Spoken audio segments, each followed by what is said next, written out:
الكريم وحفظه ودينه فكيف بالأمر الذي تبغينه. اس قصیدے میں اس نور محمدی کا تذکرہ فرمایا کہ کشتی نوح میں یہ نور محمدی سوار تھا، وہ کشتی کیسے ٹوٹ سکتی ہے؟ اور پھر جب حضرت ابراہیم خلیل اللہ علیہ السلام اس وقت نار نمرود میں پہنچائے گئے، اس وقت حضرت ابراہیم علیہ السلام کے پشت میں یہ امانت نور محمدی کی موجود تھی، تو کیسے جل سکتی، آگوری کیسے جلا سکتی تھی؟ اس طرح یہ نور محمدی اور پاکیزہ پشتوں سے اور پاکیزہ رحموں سے منتقل ہوتے ہوتے آخر جناب عبد المطلب، بلکہ ان سے پہلے حضرت عباس رضی اللہ عنہ نے خندق کا ذکر فرمایا۔ خندق مدرکہ ابن الیاس جو سرکار دو عالم صلی اللہ علیہ وسلم کے جد امجد ہیں، جن کا نام نامی آپ کے نسب نامی میں آتا ہے مدرکہ ابن الیاس، مدرکہ ابن الیاس کے والدہ کا نام خندق ہے، اور یہ نور محمدی ان میں منتقل ہوا، اور پھر ہوتے ہوتے جناب عبد المطلب اس کے امین بنے۔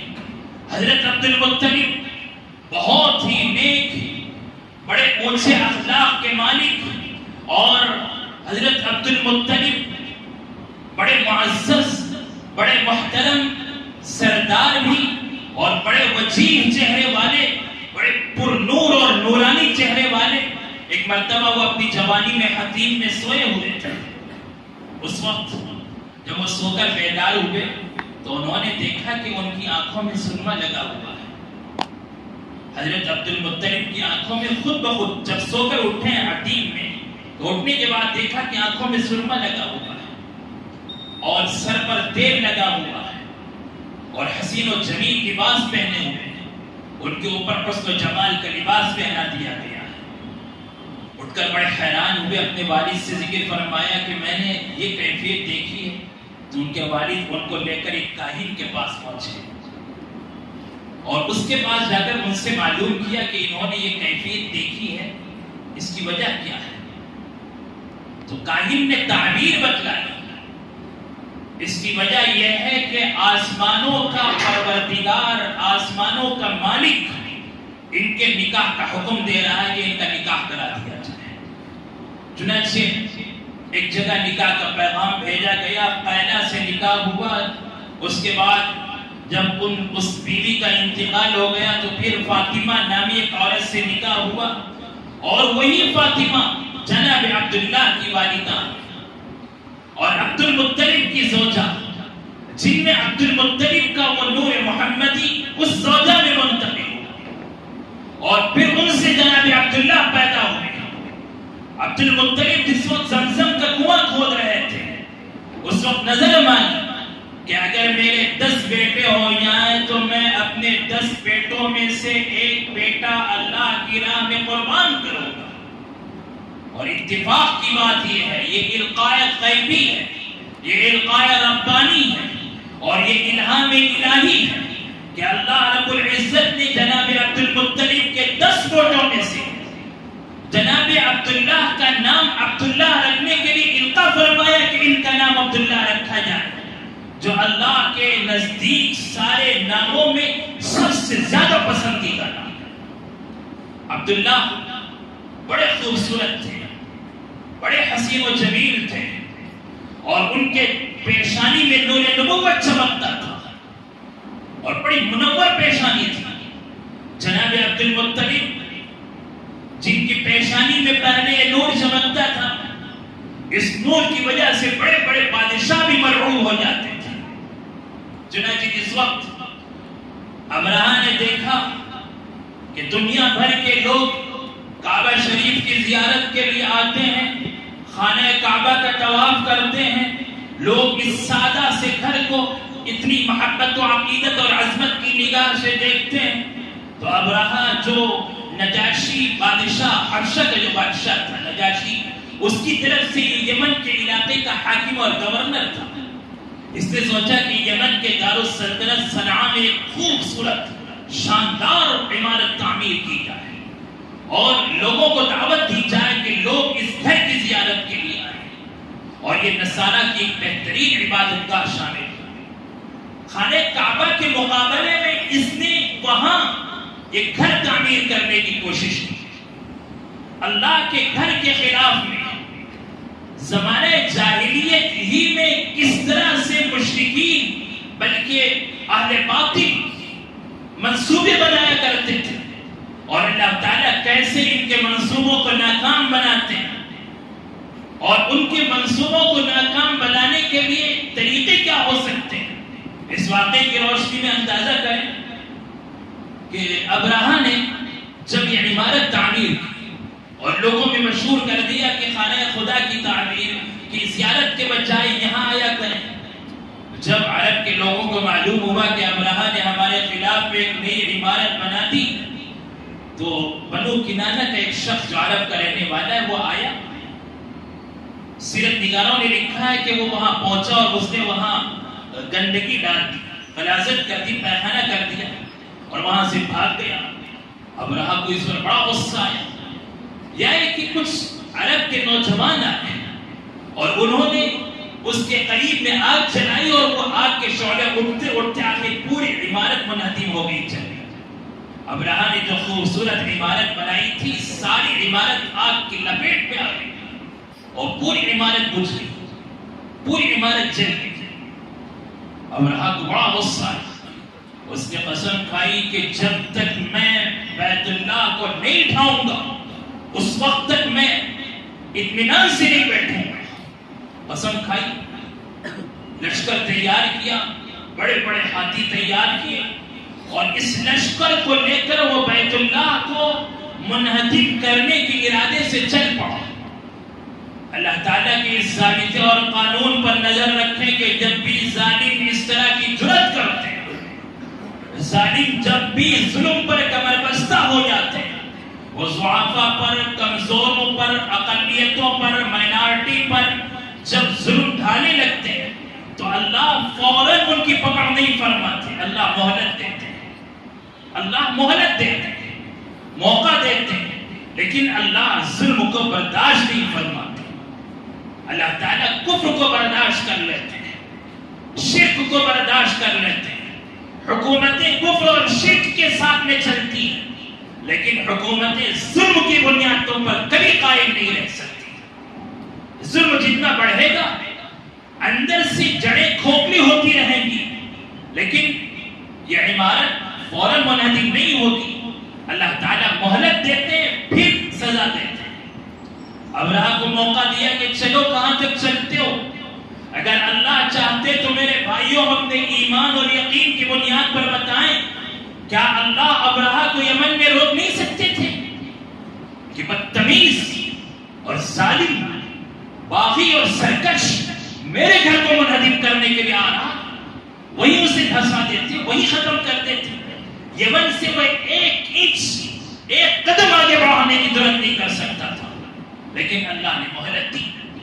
وہ لشکر لے کر چلتا رہا، راستے میں جو لوگ بھی مزاحمت کرتے ہیں، جو بھی رکاوٹ بن کر کھڑے ہوتے ہیں، ان کو تہدید کرتا ہوا آگے بڑھتا رہا، ان کو قتل کرتے ہوئے آگے بڑھتا رہا، اور آگے کتنی دور تک بڑھتے بڑھتے مکہ معظمہ کے قریب آ گئے اور وہاں پڑاؤ ڈالا۔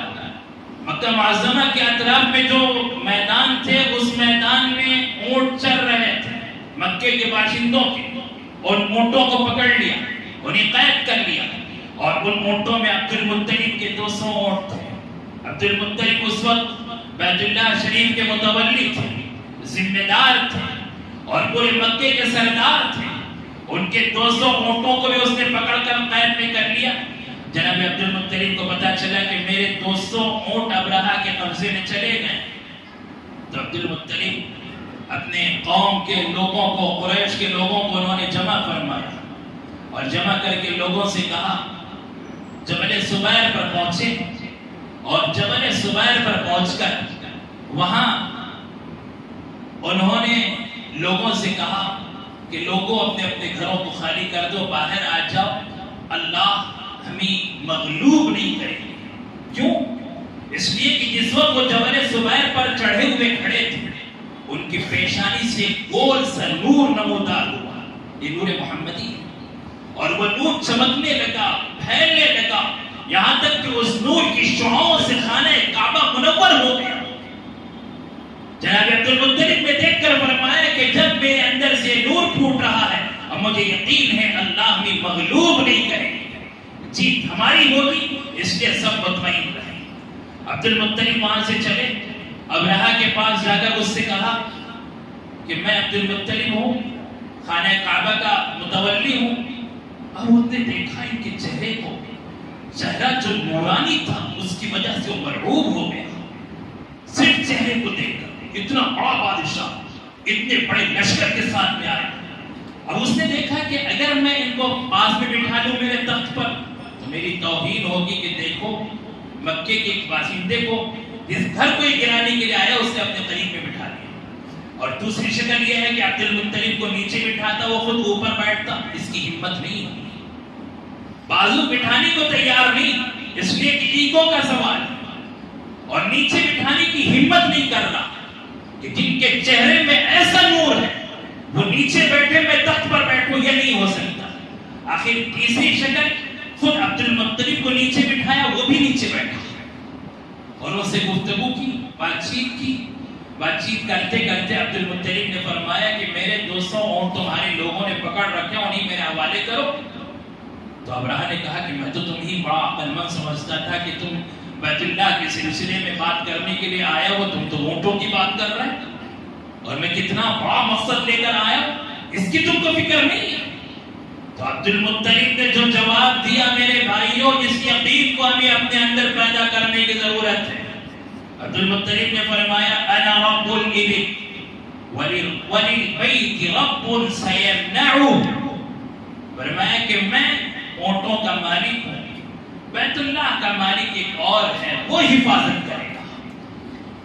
میرے اونٹوں کی حفاظت میری ذمہ داری ہے، بیت اللہ کی حفاظت بیت اللہ کے مالک کی ذمہ داری ہے، وہ حفاظت کرے گا. جب یہ جملے سنے تو آخر اس نے اونٹ حوالے کر دیا. عبد المطلب وہاں سے تشریف لائے، قوم کے لوگوں کو جمع کیا. اب عبد المطلب کا ایک کارنامہ اور آگے انہوں نے جو کارروائی کی، یہ غور کریں، یہ قابل غور چیز ہے. وہ جو 200 اونٹ لے کر آئے تھے، سارے کے سارے 200 اونٹ بیت اللہ کی نظر کر دی. یہ اسی وقت ہو سکتا ہے جب دنیا کی محبت دل پر غالب نہ ہو. بیت اللہ کی محبت پر اگر دنیا کی محبت غالب ہوگی تو کبھی 200 اونٹ وہ نظر نہیں کرتے. بیت اللہ کی محبت غالب ہے، 200 اونٹوں کی کوئی حیثیت نہیں. اللہ کے گھر کی خدمت کرو گے اللہ اونچا اٹھائے، کامیابی عطا فرمائے. 200 اونٹ بیت اللہ کی نظر کر دی. پھر بیت اللہ کے پردوں سے لپٹ کر دعائیں مانگی، اشعار پڑھے، اللہ سے مانگا. اللہ نے قبول فرمایا. اور کیسے قبول فرمایا؟ ان دعاؤں کی برکت سے، اس آہوزاری کی برکت سے، اس رونے کی برکت سے، خانہ خدا کے پردوں سے لپٹ کر اللہ کو منانے کی برکت سے، دیکھتے دیکھتے آسمانوں پر پرندوں کے غول دکھائی دینے لگے. اور یہ چھوٹے چھوٹے پرندے اپنے چونچوں اور اپنے پنجوں پر، اپنے پنجوں میں، چونچ میں کنکریاں لائے ہوئے تھے، اور وہ اس ابرہہ کے لشکر پر یوں گراتے جاتے تھے. اور جس لشکر پر یہ کنکر گرتا، جس آدمی کے سر پر گرتا، اس آدمی کے سر کو چیرتا ہوا یہ کنکر اس کے ٹکڑے ٹکڑے کر دیتا. ہاتھی پر گرتا، ہاتھی ریزہ ریزہ ہو جاتے، پورا لشکر تہس نہس ہو گیا.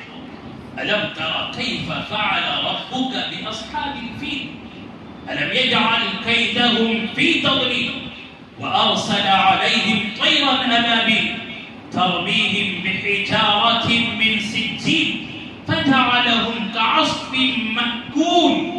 پورے لشکر کا حال یہ ہو گیا کہ جیسے کسی جانور کے سامنے آپ چارہ ڈال دیں اور وہ جانور چارہ کھانا شروع کرے. چارہ کھاتے کھاتے جب وہ کھانے کے بعد میں اس کے ریزے اور ذرات زمین پر بکھرے رہتے ہیں، اسی طریقے سے پورے لشکر کے جسموں کے ٹکڑے اور ان کے ہاتھیوں کے ذرات زمین پر بکھرے ہوئے تھے. یہ حال ہو گیا اس لشکر کا جو یمن سے کئی قبیلوں کو اور کئی انسانوں کو طے کرتا ہوا اور رونتا ہوا اٹھانے کے ارادے سے آیا تھا، اللہ نے اس لشکر کا یہ انجام کیا۔ اور جو ظالم بڑا ہوتا ہے اللہ اس کی سزا بھی ویسی بڑی تجویز فرماتا ہے۔ ابرہہ اس میں ہلاک نہیں ہے، وہ جو پرندے آئے تھے غول کے غول، ان کی کنکریوں سے اللہ نے ابرہہ کو ہلاک نہیں فرمایا۔ ابرہہ کو دنیا میں اور سزا ملنی ہے۔ ظالموں کا انجام صبر کے ساتھ میں دیکھتے رہیں گے، ظالم اپنے انجام کو پہنچ کر رہیں گے، لیکن اس وقت تک مظلوموں کو صبر کرنا ہوگا، اور مظلومیت کے اس دور میں صبر کے دامن کو تھامے ہوئے اللہ سے اپنے تعلق کو مضبوط کرنا ہوگا، اللہ کے نبی سے اپنے رشتے کو مضبوط کرنا ہوگا، اللہ کے احکامات پر چلنا ہوگا۔ آزمائش کے اس دور میں اگر کامیابی مل گئی تو میرے بھائیوں اس کے بعد ظالم اپنے انجام کو پہنچ کر رہے ہیں، اور اب ہم اسی آزمائش کے دور سے گزر رہے ہیں۔ لیکن ایک سوال بار بار ہمارے دوست و احباب کرتے ہیں کہ ہم پر جو حالات آئے ہیں، ہم پر جو مصیبتیں آ رہی ہیں، یہ مصیبتیں آزمائش ہے یا گناہوں کی سزا ہے؟ شاید آپ میں سے بہت سارے لوگوں کے ذہنوں میں سوال آتا ہی ہوگا کہ گناہوں کی سزا ہے یا آزمائش ہے؟ آزمائش تو حضرات انبیاء علیہ السلام پر بھی آئی، آزمائش اولیاء امت پر بھی آئی، آزمائش اللہ کا ایک ضابطہ اور قانون اور دستور ہے، آزمائش آ کر رہے گی، اور ایمان والوں پر آزمائشوں کا آنا اللہ کا بنایا ہوا قانون ہے۔ احسب الناس ان يتركوا ان يقولوا آمنا وهم لا يفتنون، کیا لوگوں نے یہ گمان کر رکھا ہے کہ وہ آمنا کا دعویٰ کر دیں کہ ہم ایمان لائے، ہم مسلمان ہیں، ہم مومن ہیں، اور پھر ان کا امتحان نہیں ہوگا؟ کیا لوگوں نے ایسے گمان کر رکھا ہے؟ اللہ فرماتے ہیں نہیں، یہ گمان غلط ہے۔ آزمائشیں آئیں گی اہل ایمان پر۔ وَلَقَدْ فَتَنَّا الَّذِينَ مِن قَبْلِهِمْ فَلَيَعْلَمَنَّ اللَّهُ الَّذِينَ صَدَقُوا وَلَيَعْلَمَنَّ الْكَاذِبِينَ۔ اللہ تعالیٰ سچوں کو جھوٹوں سے الگ کرنے کے لیے، مخلصین کو منافقین سے جدا کرنے کے لیے، مومنین اور غیر مومنین میں فرق کرنے کے لیے، اچھوں اور بروں کو چھانٹنے کے لیے، اور گنہگاروں اور نافرمانوں کو ایک طرف کر کے فرما برداروں اور نیکوں کو دوسری طرف کرنے کے لیے اللہ چھانٹتے ہیں، امتحان لیتے ہیں، آزمائشیں نازل فرماتے ہیں۔ تو ہم پر جو حالات آئیں یہ آزمائشیں یا ہمارے گناہوں کی سزا؟ اس کا ایک جواب ہے، مصیبتوں کے آنے کے بعد میں دیکھیں، اگر آزمائش ہے تو مصیبت میں، آزمائش کی حالت میں اللہ کی طرف دھیان بڑھتا ہے، اللہ کی طرف توجہ بڑھتی ہے، اللہ کا قرب بڑھتا ہے، اللہ سے تعلق مضبوط ہوتا ہے، یہ آزمائش کی علامت ہے۔ اور اگر مصیبت کے آنے کے بعد میں، پریشانیوں کے آنے کے بعد میں انسان مزید گناہ کرتا ہے اور گناہوں پر مضبوطی اس کے اندر آ جاتی ہے، وہ گناہوں پر اصرار کرنے لگتا ہے، تو یہ آزمائش نہیں، یہ گناہوں کی سزا ہوتی ہے۔ یہ بہت بڑا فرق ہے۔ کورونا آیا اور اس کے بعد میں ایک طبقہ وہ ہے جو اس آزمائش کو دیکھ کر اللہ کی طرف متوجہ ہو گیا، شب و روز انہوں نے مصلے بچھا دیا اللہ کے سامنے، ان کی راتیں آباد ہو گئی، انہوں نے رکوع اور سجود سے اپنی زندگیوں کو آباد کر دیا، آہوزاری سے رب کو بنایا، اللہ کے سامنے رونے اور گڑ گڑانے لگے۔ یہ ایک طبقہ ہے۔ اور دوسرا طبقہ وہ ہے جو پہلے سے نمازی تھا، اس آزمائش کے آنے کے بعد میں انہوں نے نمازیں چھوڑ دی، جماعت کی نماز چھوڑ دی، نمازوں سے پیچھے ہو گئے۔ یہ آزمائش نہیں، یہ گناہوں کی سزا ہے۔ اور اس بہانے سے صفوں میں دوریاں آئیں، دلوں میں دوریاں آ گئی، رشتہ داروں کی موت میں اور ان کی شادیوں میں جانے سے رکنے کا ایک بہانہ مل گیا، اس بہانے سے بعد میں بھی رشتہ داری کو کاٹنا شروع کر دیا، اہمیتیں ختم ہو گئی، مصافحہ کرنے کی سنت کو اسی بہانے سے ختم کر دیا، تو اب اس کے بعد اسی سنت کو ایسی ترک کرنا شروع کر دیا، اب اس کی اہمیت ہی دلوں سے اٹھ گئی، سنتوں کی اہمیت دل سے اٹھ گئی۔ ہاں جو پہلے تھے وہ اور زیادہ مضبوط ہو گئے دین میں، اور جن دین میں ہلکے تھے، کمزور تھے، جن کا ایمان کمزور تھا، جن کا دینداری جن کی کمزور تھی، وہ اس کے بعد میں حالات کی وجہ سے اور کمزور ہو گئے اور وہ دین سے دور ہو گئے۔ اس روشنی میں اور اس معیار پر ہر شخص اپنے آپ کو جانچ لے کہ اس پر جو حالات آئے وہ حالات آزمائش ہے، گناہوں کی سزا ہے۔ یہ معیار ہے سوچنے کا۔ اس وقت جو حالات آ رہے ہیں، ان حالات میں ہمیں اللہ کی طرف متوجہ ہونے کی ضرورت ہے، اور جتنی توجہ ہماری بڑھے گی اتنے زیادہ اللہ کی طرف سے مدد آئے گی، اور صبر کے دامن کو تھامے رہیں گے، اللہ کے فیصلوں کا انتظار کرتے رہیں گے، اللہ کے احکامات کی پاسداری کرتے رہیں گے، گناہوں پر توبہ اور استغفار کرتے رہیں گے، اور اللہ تعالیٰ سے مدد مانگتے رہیں گے۔ تو جس سے ابرہہ کا انجام ہوا وہی انجام ظالموں کا ہوگا۔ ابرہہ پر چیچک کا حملہ ہوا، چیچک کی بیماری میں مبتلا ہوا، پورے جسم میں پھنسیاں نکل آئی، پھوڑے نکل آئے، اور پھوڑوں میں پیپ جمع ہو گیا، خون بہنے لگا، اور ان سے خون اور پیپ بہتے بہتے اعضاء کٹ کٹ کر گرنے لگے۔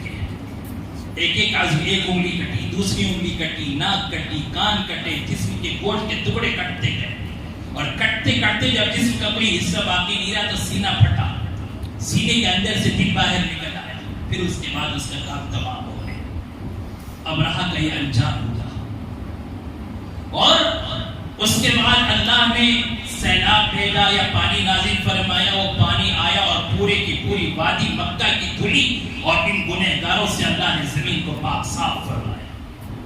جناب عبد المطلب کے پیشانی میں جو نور چمکتا تھا، میں اس نور کا تذکرہ کر رہا تھا، اور اس واقعے کی روشنی میں پیغام دینا چاہتا ہوں سیرت مبارکہ کی روشنی میں، کہ صبر کے دامن کو تھامے رہیں، اللہ سے تعلق کو مضبوط کریں، اور دنیا پر دین کو غالب رکھیں۔ دنیا دین پر غالب نہ آئے، دنیا کی محبت پر دین کی محبت غالب ہو، دین کی محبت پر دنیا کی محبت کا غلبہ نہ ہونے دیں، اور آخرت کی فکروں میں لگے رہیں گے، آخرت کی فکروں میں لگے رہیں گے، اللہ دنیا کی غموں سے نجات دے دیں گے۔ اور ظالموں کا جو انجام ہوا ابرہہ کا، ظالموں کو اسی طرح اللہ ان کے انجام تک پہنچائیں گے۔ جناب عبد المطلب کا جو واقعہ میں بتا رہا تھا نور محمدی کے سلسلے میں، جب فاطمہ جو عبداللہ کی والدہ تھی وہ اس نور نبوت کی امین بنی، پھر اس کے بعد عبداللہ پیدا ہوئے، ان کا نام عبداللہ تجویز ہوا، اور جب ان کی جوانی کا مرحلہ تھا تو یہ نور نبوت ان کے پیشانی میں ایسا چمکتا تھا، پیشانی ایسی منور تھی کہ ان کے جیسے پورا مکہ مکرمہ میں کوئی نوجوان حسین و جمیل نہیں تھا، اتنا خوبصورت نوجوان عبداللہ تھا۔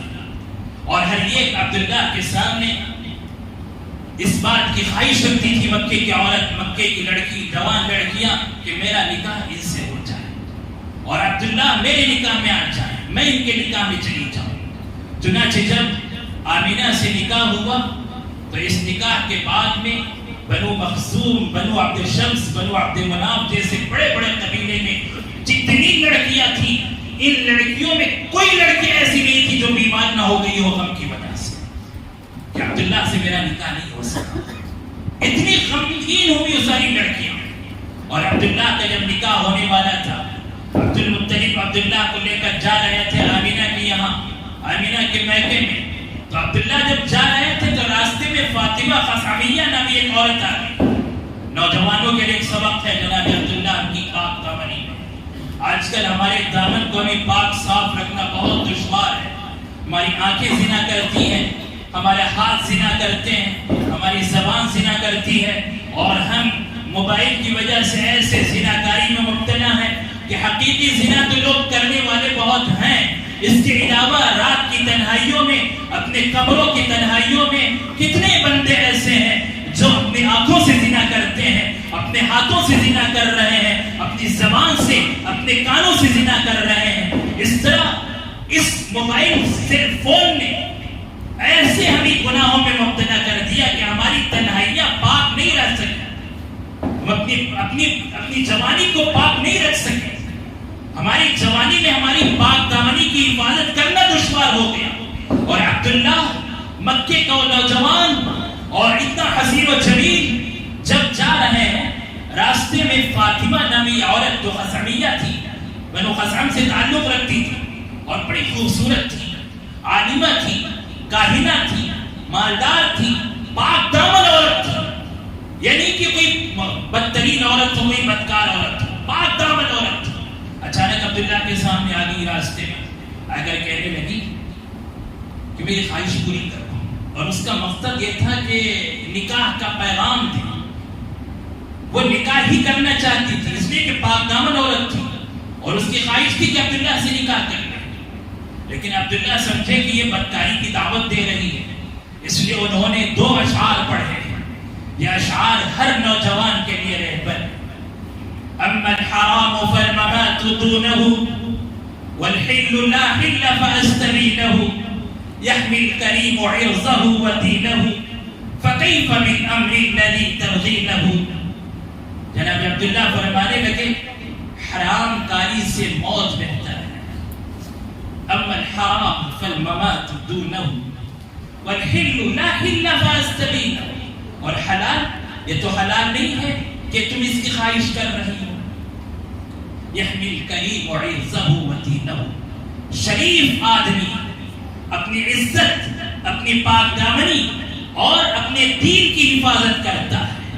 فکیف بالامر الذی ترضینہ، پھر یہ کیسے ہو سکتا ہے جو تم چاہتی ہو۔ یا اشعار پڑھ گئے اور آگے بڑھ گئے۔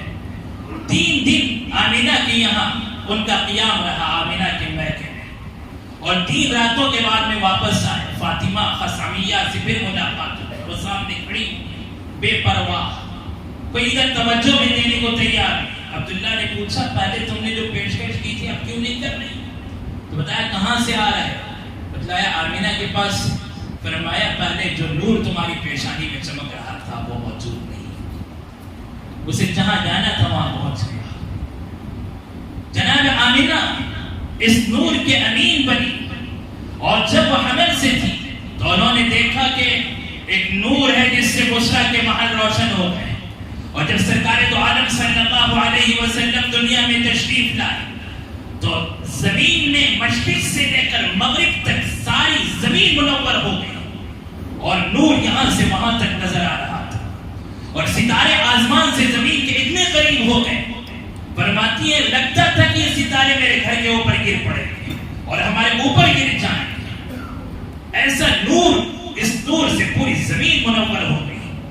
اور جس وقت، جس دن، جس صبح میں آقا کی ولادت ہوئی، اس صبح میں حضرت حسان بن ثابت رضی اللہ عنہ فرماتے ہیں کہ ایک یہودی نے اپنی قوم کے لوگوں کو جمع کیا مکے میں، اور اس نے کہا کہ ادھر آؤ، جلدی آؤ۔ سارے لوگ جمع ہو گئے، لوگوں نے پوچھا کیا ماجرا؟ حضرت حسان بن ثابت رضی اللہ عنہ فرماتے ہیں کہ میری عمر اس وقت 7 یا 8 سال کی تھی، 7 یا 8 سال کی رہی ہوگی۔ میں نے دیکھا کہ یہ کیا کہتا ہے، تو اس نے کہا کہ احمد کی پیدائش کا جو ستارہ طلوع ہونے والا تھا وہ ستارہ آج طلوع ہو چکا ہے۔ تو مکے میں احمد کی ولادت ہو چکی ہوگی۔ اس کے بعد پھر حضرت عائشہ رضی اللہ عنہ فرماتی ہیں کہ اس وقت مکے میں ایک یہودی تھا، اس نے لوگوں سے کہا، قریش کے لوگوں سے، قریش کے لوگوں تمہارے یہاں کوئی بچہ پیدا ہوا ہے؟ لوگوں نے کہا کہ ہمیں تو نہیں معلوم۔ بتایا تحقیق کر کے دیکھو، پتہ چلا عبداللہ کی یہاں عبداللہ کا بیٹا پیدا ہوا آمینہ کے ذریعے سے۔ یہودی نے کہا وہ اس امت کے نبی ہیں، ان کی بشارتیں توریت میں موجود ہیں، اور میں ان کو دیکھنا چاہتا ہوں۔ ان کا ایک مہر ہوگا جو ان کے دونوں کندھوں کے بیچ میں ہوگا، میں دیکھنا چاہتا ہوں۔ گھر گئے، آمینہ نے بچے کو سامنے کر دیا، یہودی دیکھا بے ہوش ہو گیا، اور جب ہوش میں آیا تو اس نے کہا کہ نبوت بنو اسرائیل سے نکل گئی، اب بنو اسماعیل میں چلی گئی۔ پھر قریش کے لوگوں سے کہا کہ قریش کے لوگوں، مشرق و مغرب میں اس کے اخبار کی شہرت ہوگی، لوگ اس کا اتباع کریں گے اور اس کی بات مانیں گے۔ اس کے بعد بہت سارے واقعات، انہونے واقعات، انوکھے واقعات، عجیب و غریب واقعات جو دنیا میں رونما ہوئے، جن کو آپ بارہا سنتے رہتے ہیں۔ اور ان سارے واقعات میں حضرت حلیمہ کا جو واقعہ، حلیمہ سعدیہ کا، بنو سعد میں آپ کے ساتھ میں جو کچھ واقعات پیش آئے، ان واقعات کی روشنی میں جس چیز سے اللہ نے آپ کو نسبت عطا فرمائی، اس نسبت کی برکت کیسے ظاہر ہوتی تھی؟ اللہ کا شکر ہے میرے بھائیوں، اللہ نے ہمیں یہ نسبت محمدی عطا فرمائی ہے کہ ہم امت محمدیہ میں شامل ہیں۔ نہ توبہ پر، نہ طاعت پر، نہ زہد و اتقاء پر، نہ توبہ پر، نہ طاعت پر، نہ زہد و اتقاء پر، ہمیں تو ناز ہے بس محمد مصطفیٰ پر صلی اللہ علیہ وسلم۔ سرکار دو عالم صلی اللہ علیہ وسلم ہمارے لیے قابل فخر ہے، اور ہماری یہ نسبت ہمارے لیے کافی ہے۔ ہم کبھی ذلیل نہیں ہوں گے اگر ہم اس نسبت کی لاز رکھ لیں، اس کی قدر کر لیں۔ ہم کبھی رسوا نہیں ہوں گے، ہم کبھی بزدل نہیں ہوں گے، ہم کبھی مایوس نہیں ہوں گے، ہم کبھی محروم نہیں ہوں گے